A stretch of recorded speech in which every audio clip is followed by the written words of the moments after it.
Alexander Viktorovich Solonik, Russian.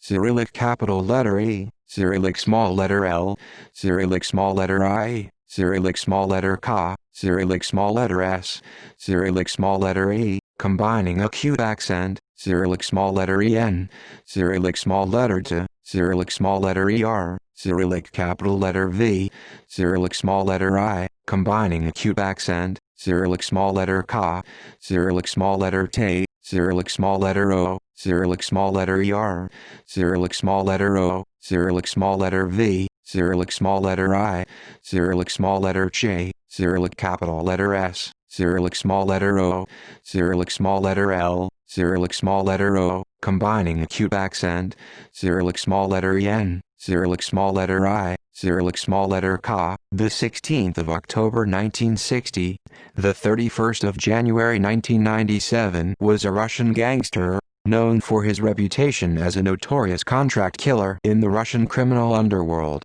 Also known as the Macedonian super killer and Valerianic, Solonik was involved in Russian mob activity for much of the 1990s until disappearing after his second escape from prison. Solonik was found dead in Athens, Greece, in 1997. Early life and education. Alexander Viktorovich Solonik was born on the 16th of October 1960, in Kurgan, Soviet Union. As a child he showed great interest in martial arts and firearms. When finishing school, Solonik was conscripted into the Soviet Army and was assigned to a tank regiment, a part of the group of Soviet forces in Germany. After his conscription ended, Solonik joined the OMON police agency and eventually received training at the Gorkovsky Institute. However, after 6 months he was expelled for extreme violence towards suspects, and upon returning home, Solonik obtained a job as a gravedigger at the Kurgan cemetery. Soon after returning to Kurgan he married, and his wife gave birth to a daughter, but they eventually divorced. Solonik married another woman with whom he had a son, and in 1987 he was charged with rape and sentenced to 8 years in prison. During a farewell meeting with his wife before he was imprisoned, Solonik escaped by jumping from the second floor of the building. After several months he was apprehended 120 miles, 190 kilometers north of Kurgan, and taken to the prison. Criminal career in prison. Solonik was designated to solitary confinement because he served on active duty and had some police training, but later was transferred to serve his prison sentence among the other prisoners. When it became known to the other inmates that Solonik had worked for the police, he was marked for death. According to rumor, Solonik defended himself against as many as 12 inmates at a time, earning the respect of his fellow prisoners. After 2 years of imprisonment, he escaped again. Solonik went back home to Kurgan, joined the local criminal organization, and started work as a hitman. Solonik's first target, the leader of a rival organization, was murdered in 1990 in Tyumen. After this hit, Solonik went to Moscow with other members of the Kurgan organization to seek work.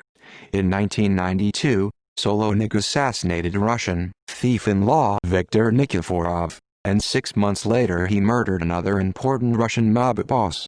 This time the victim was thief-in-law Valery Dlugacz, who was shot in a crowded nightclub even though he was surrounded by bodyguards. In 1994, Solonik eliminated Vladislav Viner, Dlugacz's replacement. It was reported that in 1994, Solonik tried to extort money from another Russian mobster, who made a phone call to settle the extortion. Solonik immediately identified him as Otarik Vendrishvili, one of the most powerful mobsters in Russia. Apparently, Solonik was unable to extort money from Vendrishvili, and several weeks later murdered him in revenge. However, the story is doubtful as other people from a gang unrelated to Solonik were convicted in 2008 for Vendrishvili's murder, and rumors spread that he was supported by Chechen groups. By this time, Solonik had become infamous among the criminal underworld and law enforcement figures in Russia. Law enforcement took a special interest, and made several attempts to catch him. Solonik and a fellow criminal were apprehended by Moscow police when they were having a drink at a marketplace, but the police failed to search Solonik thoroughly, and he opened fire in the police station with a small automatic weapon which he concealed under a raincoat. 3 policemen were hit and Solonik ran outside, where he shot 2 more police officers. Solonik was also shot and cornered, but managed to hold back the officers. Eventually he was overpowered and surrendered, being sent to Moscow prison Matrskaya Tishina and underwent an operation to remove a bullet in his kidney.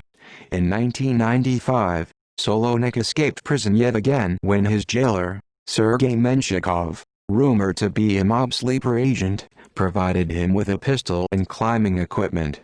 Having placed a mannequin under the blanket of his bed to delay pursuit, Solonik escaped using the climbing equipment to rappel down from the prison roof. This time Solonik had very limited hiding places in Russia, as his name and face were known to the authorities and general public, but he managed to disappear without being apprehended. Eventually, Solonik surfaced in Greece with a fake passport, which he secured from the Greek consulate in Moscow. In Greece, Solonik set up his own organization of around 50 men, which dealt in drug smuggling and contract killings, and bought several villas in an Athens suburb. Solonik's reputation now grew to legendary proportions with the public, and he was featured in Russia's top 10 most wanted list. Death in February 1997. Greek newspapers published articles that claimed a Russian mob boss had been found dead 15 miles, 24 kilometers, from Athens. The body of the mobster was found strangled to death and had no identification documents, though the authorities nevertheless identified the body as Alexander Solonik. In the weeks after Solonik's body was found, Greek authorities raided the villas belonging to Solonik's organization and found an arsenal of weapons. They also discovered that Solonik had been hired to carry out a hit in Italy before his death. Notes. References.